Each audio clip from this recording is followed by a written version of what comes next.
Bonjour et bienvenue dans cette nouvelle vidéo. Ici le fan de Komiya pour une petite vidéo analyse. Et analyse de quoi? Eh bien analyse du prix de ce petit Pikachu qui crée bien des petits problèmes, on va en parler dans cette vidéo.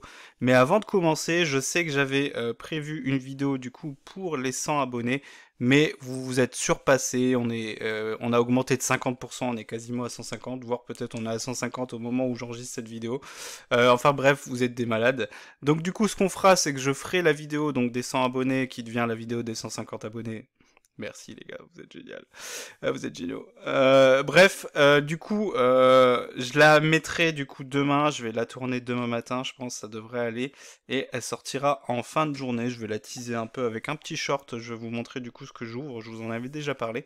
Et du coup, avant de commencer, n'hésitez pas. Vous pouvez continuer à mettre des petits pouces et à vous abonner si c'est toujours pas fait pour suivre l'actualité de la chaîne. Et oui, alors, grosse actualité, je me suis dit à un moment, il faut quand même qu'on en parle de ce petit Pikachu qui crée bien des petits problèmes. Alors, qu'est-ce qui se passe? Eh bien, ce qui se passe, c'est assez simple, c'est qu'il y a ce qu'on appelle de la manipulation de marché.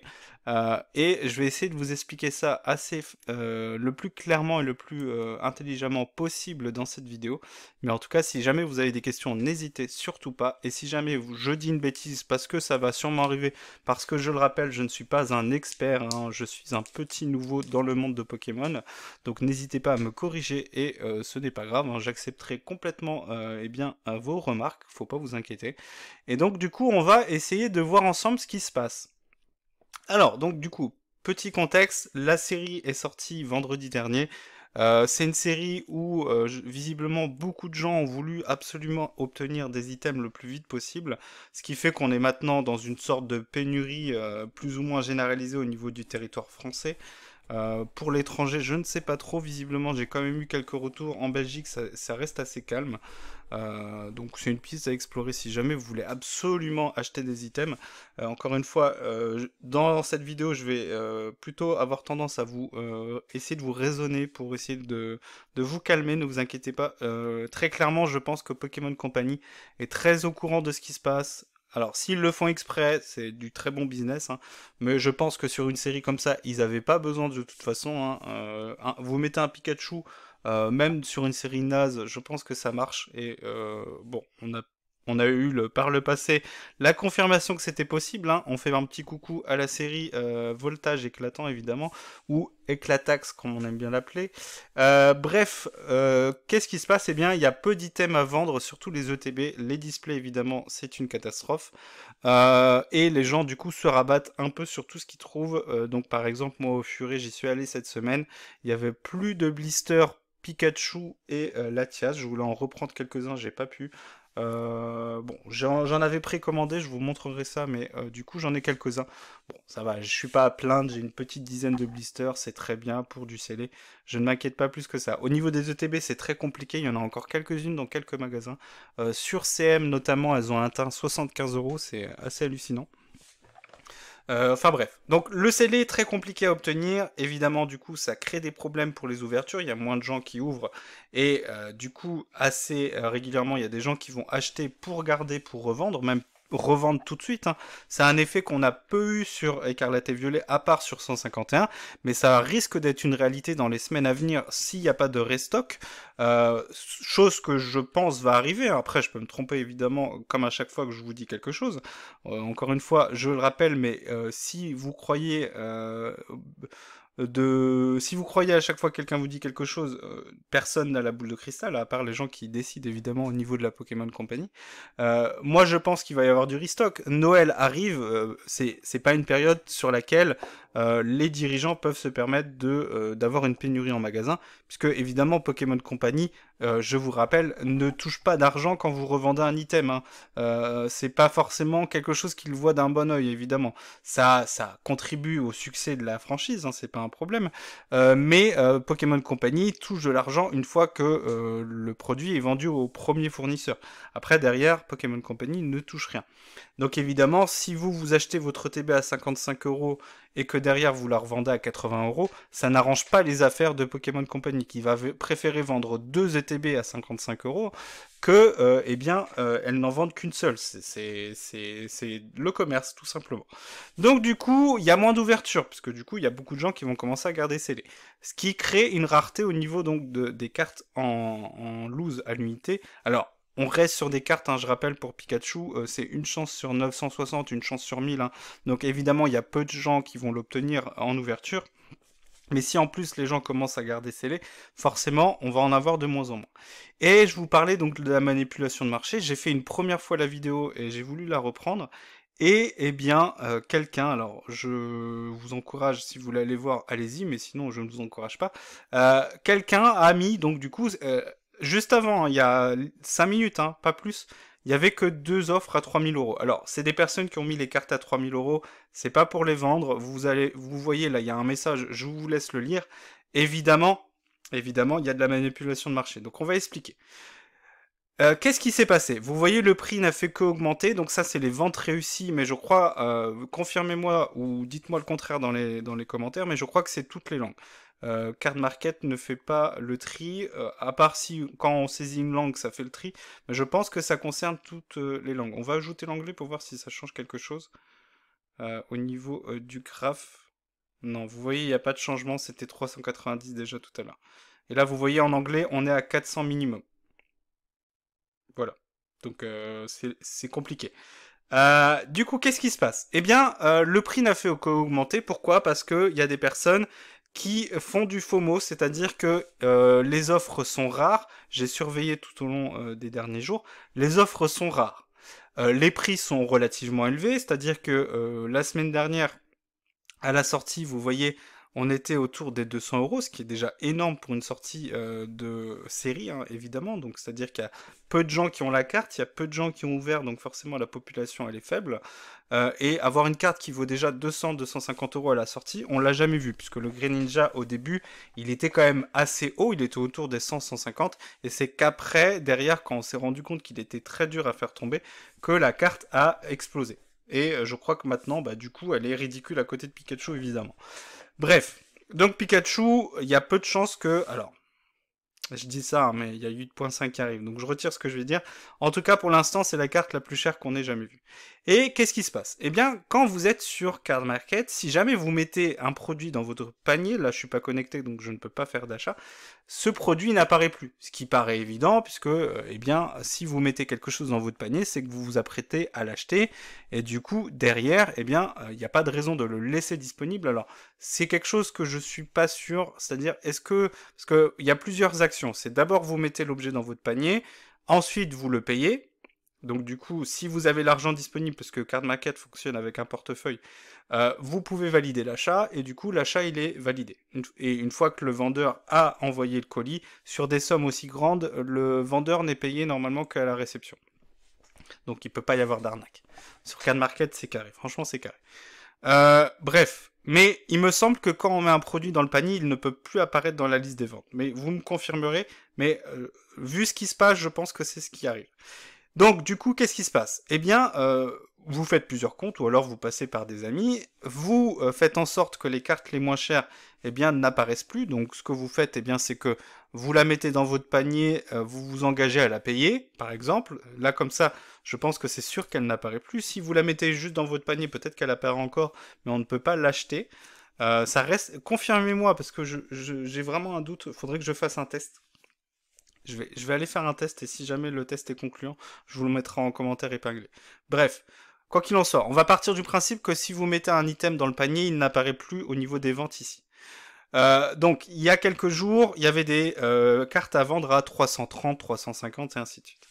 Donc du coup, quand c'est comme ça, soit vous vous alignez sur les prix les plus bas pour avoir une chance que votre produit parte, soit si vous êtes un vendeur respectable, c'est-à-dire vous avez un nombre de ventes suffisant, vous la mettez un peu plus cher au prix que vous estimez qui est juste, et du coup, comme vous avez beaucoup de ventes, vous, entre guillemets, vous comptez sur votre réputation pour qu'à un moment ou un autre, quelqu'un vous achète la carte. Ce qui arrive assez régulièrement, c'est-à-dire que moi, sur les cartes, entre guillemets, les plus chères que j'ai vendues jusqu'à présent, je m'alignais, entre guillemets, au début, parce que j'avais peu de ventes sur les prix les plus bas, pour avoir une chance de vendre, si c'était une carte que je voulais vendre vite et le prix m'importait peu.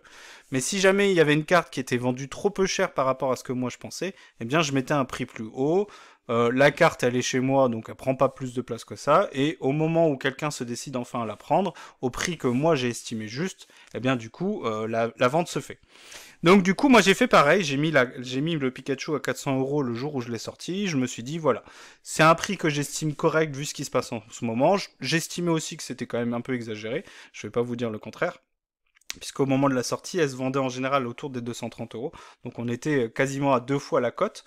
Les jours ont passé, je l'ai baissé de 10 € parce que je me suis dit, bon, c'est peut-être un peu beaucoup 400 €. Pourquoi? Un peu aussi parce que j'ai été un peu manipulé dans le sens où il y a les offres à 400 € qui finissaient par disparaître par moment. Et très rapidement, ça s'est accéléré, c'est-à-dire qu'il y avait de moins en moins d'offres disponibles.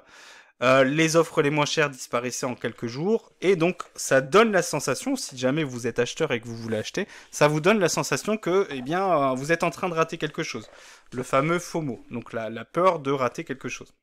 C'est en anglais, donc Fear of Missing Out. Donc, qu'est-ce qui se passe? Vous voulez vendre votre carte plus chère. Vous voulez la vendre par exemple à 450 ou là 499 comme cette personne bien intentionnée qui évidemment a zéro vente et a un seul article disponible. Tiens donc, comme c'est surprenant, n'hésite pas à passer si c'est toi. Et du coup, qu'est-ce que vous faites? Eh bien, vous mettez dans votre panier tous les autres items. Éventuellement, vous vous engagez à les payer et après derrière peut-être que vous annulez la vente, je ne sais pas, parce qu'il y a un délai d'attente entre le moment où vous vous engagez à le payer et le moment où vous effectuez soit le virement, soit le paiement. Donc du coup, n'apparaissent plus du coup dans le listing que eh bien votre carte que vous avez mis vous à 450 €. Et si une personne qui malheureusement est persuadée qu'elle est en train de passer à côté de quelque chose, eh bien, cette personne-là, malheureusement, elle va acheter puisqu'elle a peur de passer à côté. Donc c'est assez terrible, hein, et on l'avait pas trop vu sur les dernières séries. Pourquoi? Parce qu'en général, la population était très importante, et donc du coup, ça reste plus compliqué de manipuler le marché. Mais comme là, à chaque fois, il y avait une dizaine de cartes, c'était beaucoup plus facile de le faire, et je l'ai vu très clairement, hein, je vous avais mis beaucoup de messages, beaucoup de screens sur Instagram, et ça se voyait, c'était fluctuant. Il y avait des moments où il y avait plus d'offres en dessous de 400 €, d'autres moments où il y avait vraiment aucune offre, ça arrivait fréquemment. Et donc du coup, par petites touches, il y allait avoir une carte qui allait apparaître de temps en temps. Et donc du coup, eh bien, si une personne veut absolument la carte, elle arrive, et là, elle se rend compte, voilà, vous voyez, là, c'est pareil. Ah mince, j'ai loupé la carte à 500 €. Alors qu'en fait, ça se trouve, elle n'a pas été vendue, évidemment.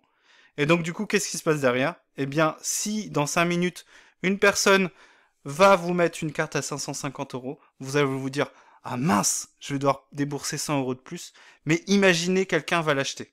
Et donc du coup, qu'est-ce que vous faites? Vous l'achetez, malheureusement. Et vous voyez que du coup, le prix moyen, il n'a fait que augmenter. Tout simplement parce que ça marche, la manipulation de marché marche. Et donc du coup, les gens, en se rendant compte que malheureusement, eh bien, les cartes les moins chères ont été vendues, alors que peut-être elles n'ont pas été vendues. Alors, certaines ont sûrement été vendues, hein, je vous dis pas le contraire, mais potentiellement d'autres n'ont pas été vendues. Et donc du coup, qu'est-ce qu'ils font? Dès qu'il y a une carte qui est disponible, peu importe le prix, eh bien, ils passent à la caisse. Et c'est pour ça que je vous incite à attendre. À attendre. Ne faites pas l'erreur d'acheter à un prix que vous estimez qui n'est pas juste. Vous pouvez éventuellement vous rapprocher de boutiques ou regarder sur d'autres sites. Et si vous regardez sur d'autres sites, alors sur eBay, ça part cher aussi, hein. Là, c'est des ventes au Brésil, hein. Donc là, j'ai mis que les ventes, 430 $, 430 $. En ce moment, le cours du dollar est pas ouf, donc c'est quasiment 1 pour 1. Mais là, vous voyez par exemple 505 €. Voilà, sur eBay. Évidemment, c'est trop cher. C'est beaucoup trop cher. 474 €, c'est beaucoup trop cher. Une carte qui vient de sortir comme ça, alors que tout le monde n'a pas ouvert, c'est beaucoup trop cher. C'est beaucoup trop cher. Donc ne vous laissez pas manipuler. Attendez, on va avoir du restock. Alors ça ne veut pas dire que vous allez tomber sur Pikachu et je vous conseille de ne pas ouvrir beaucoup. Là vous voyez pareil, Belgique, 450 €. Et ce qui fait que, on l'a vu ici, c'est une vente qui a été effectuée, hein, une PSA 10, donc forcément quelqu'un qui est allé sur place. 2500 $, vous vous rendez compte? Une carte qui a une semaine de vie. C'est complètement dément. C'est complètement dément. Donc vous, en tant qu'acheteur, vous avez une responsabilité. Les vendeurs, bah, on pourra pas les raisonner. Donc faites bien attention. Je vous conseille de faire attention. Lis à chaque fois et on a été coupé ces 15 minutes. Donc je voulais faire mon outro. Mais du coup, oui, voilà. J'en reviens à ce que je disais juste avant d'être coupé.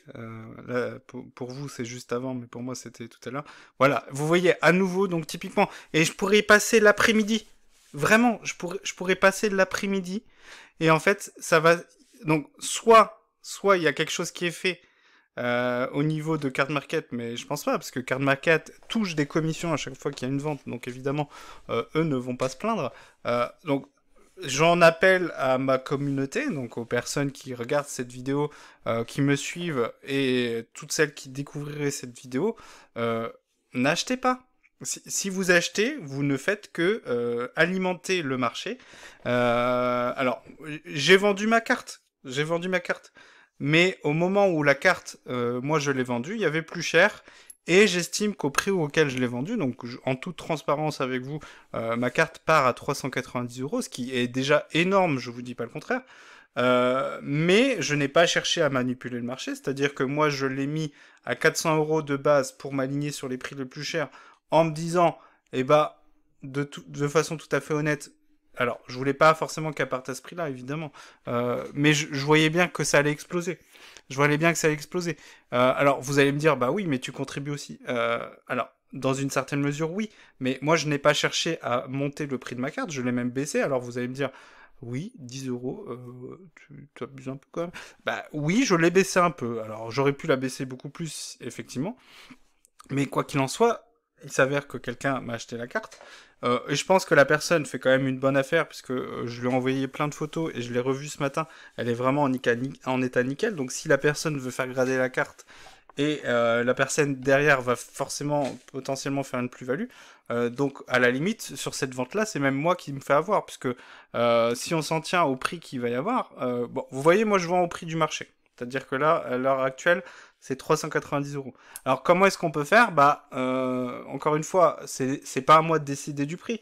Moi, j'y peux rien. Moi, j'estime qu'à 390 € sur une carte qui va être demandée, sur une carte qui tombe qu'une fois tous les 1000 boosters, c'est une somme, hein, je dis pas le contraire, c'est une somme, mais vous allez avoir des gens qui vont ouvrir 4, 5, 6, 7, 8, il y a des gens qui vont se ruiner littéralement, vont pas avoir cette carte-là, donc à un moment, il faut aussi être honnête, et si c'est une carte qui est dure à obtenir, il faut aussi qu'elle ait un prix juste. Alors, comment on définit ce prix juste? Ça, c'est une bonne question.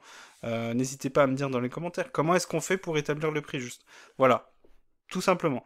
Et en fait, le phénomène ne va que continuer, ne va que s'amplifier. Si à chaque fois qu'il y a une carte qui vaut ce prix-là, donc au-dessus des 400, des 500 €, si à chaque fois qu'il y a une carte qui apparaît à ce prix-là et que quelqu'un l'achète, eh bien, vous donnez raison à la personne qui a manipulé le marché, tout simplement. Et peut-être que c'est pas le cas, peut-être que cette personne-là, elle s'est rendue compte que le prix n'a fait qu'augmenter, elle avait pas envisagé de la vendre, mais elle s'est dit, bah, ça va me permettre d'agrandir ma collection, ce pourquoi moi je la vends, hein, pour être tout à fait honnête avec vous. Alors, je vais pas réinvestir toute la somme tout de suite dans Pokémon, mais il y a une partie qui va servir à acheter des cartes. Voilà. Donc, encore une fois, faites attention. Fixez-vous un budget, tout simplement, en fait. Je pense que c'est plutôt ça qu'il faut se dire. Si pour vous, mettre 350 € dans une carte pour laquelle il va vous falloir ouvrir 500 boosters et que vous la voulez absolument dans votre collection, si vous estimez que 350 € c'est le prix juste, puisque en termes de prix booster, vous serez largement au-dessus, hein. On va pas se le cacher, il y a très peu de chance. Alors évidemment, moi j'ai eu la chance de réussir à la faire tomber rapidement, mais les stats le prouvent. Vous allez avoir... voilà. Après, ça ne dit pas qu'au bout du 50e booster, vous n'allez pas l'avoir. Mais au prix auquel est vendu le CD en ce moment, hein, c'est très dur d'en obtenir. Vous pouvez facilement mettre 400, 500, voire 1000 € avant de l'avoir. Donc en définitive, est-ce qu'il faut pas mieux garder le scellé si vous l'avez déjà acheté et ne pas l'ouvrir, et attendre que le prix baisse, le prix que vous estimez juste, hein. Ne vous inquiétez pas, si ces personnes-là n'arrivent pas à vendre les cartes à ces prix-là, ils n'auront pas le choix, ils vont devoir finir par la baisser. Vous comparez à d'autres langues, vous voyez en anglais par exemple, en anglais elle est plafonnée à 400 euros, ce qui est déjà énorme. Mais encore une fois, sur une carte aussi recherchée, bah, y a quelqu'un qui vient de la mettre moins chère. Donc, vous voyez, c'est typiquement ça. À partir du moment où vous allez avoir des gens qui, entre guillemets, vont vouloir vendre rapidement et vont mettre leur carte moins chère, soit les gens vont la bloquer pour la faire disparaître, soit quelqu'un va estimer que c'est une bonne offre et va l'acheter. Donc en français, ça finira par arriver. En français, ça finira par arriver. Mais si à chaque fois qu'il y a une offre qui est beaucoup trop chère qui apparaît, comme là, ici, moi, 580 euros, je trouve que c'est trop cher. En sachant que on sait, avec le prix moyen ici, on sait que ça s'est déjà vendu moins cher. Petite mise à jour qui arrive, qui débarque à l'improviste. On sait que ça s'est déjà vendu moins cher, donc forcément, vous achetez au-dessus de la cote du marché. Donc faites attention. Si vous voulez cette carte, attendez. Il n'y en aura pas moins par la suite. Ces cartes-là, d'ailleurs, la plupart, elles vont peut-être rester dans le circuit. C'est des gens qui vont essayer de les revendre plus cher, qui au bout d'un moment n'arriveront pas à les revendre plus cher, et seront bien obligés de s'aligner sur le prix du marché. Donc voilà, cette vidéo elle a pour but de vous sensibiliser. Je sais que vous êtes au courant, si vous suivez l'actualité, si vous êtes depuis longtemps dans le circuit, vous savez que ça arrive régulièrement. Là, il faut être vigilant, puisque c'est en train d'arriver. Voilà, donc achetez-la si vous voulez l'acheter au prix que vous estimez qui est juste, fixez-vous un budget. Et bien attendez qu'il y ait une carte qui apparaisse dans votre budget. Et surtout sur un achat comme ça, j'insiste, ne confirmez pas l'achat si vous n'avez pas eu une confirmation de votre carte avec photo. Alors la personne m'a fait confiance, j'ai pas mis de photo avec les dates ou un signe qui indiquerait que ça provient de chez moi. Je la remercie du coup la personne qui me fait confiance. Mais n'achetez pas si vous n'avez pas plus de photos. Ne vous contentez pas de la seule photo qui est là.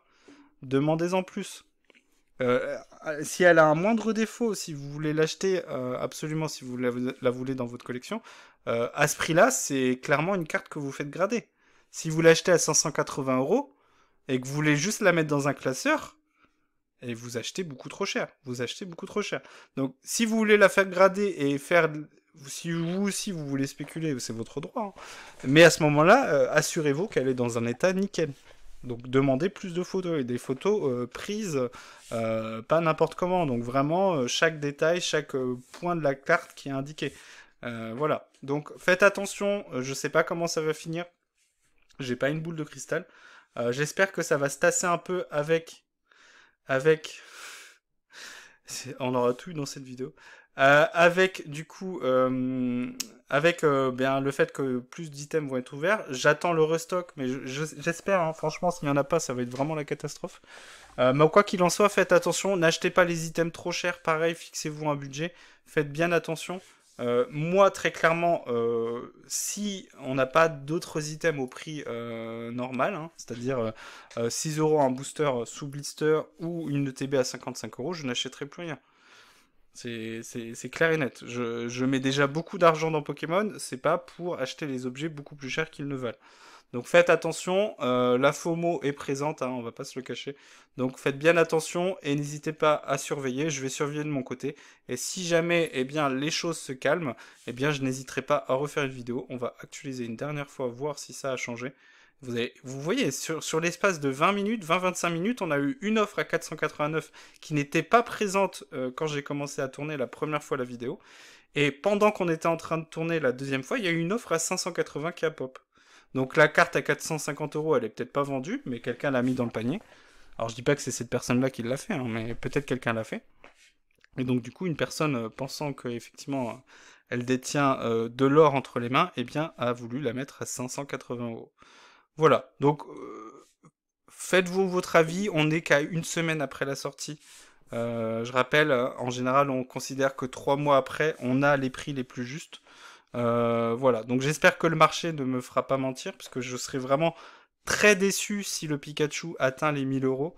Ça montrerait que eh bien, les consommateurs ne sont pas vigilants et achètent les choses beaucoup trop chères.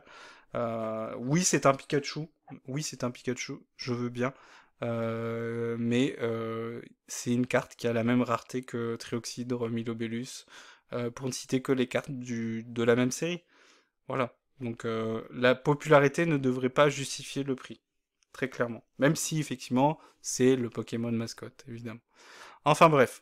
N'hésitez pas à me dire si vous l'avez eu, si vous l'avez acheté, à quel prix vous l'avez acheté, si vous estimez que vous allez l'acheter, si vous attendez qu'elle baisse, si vous attendez qu'elle soit plus chère.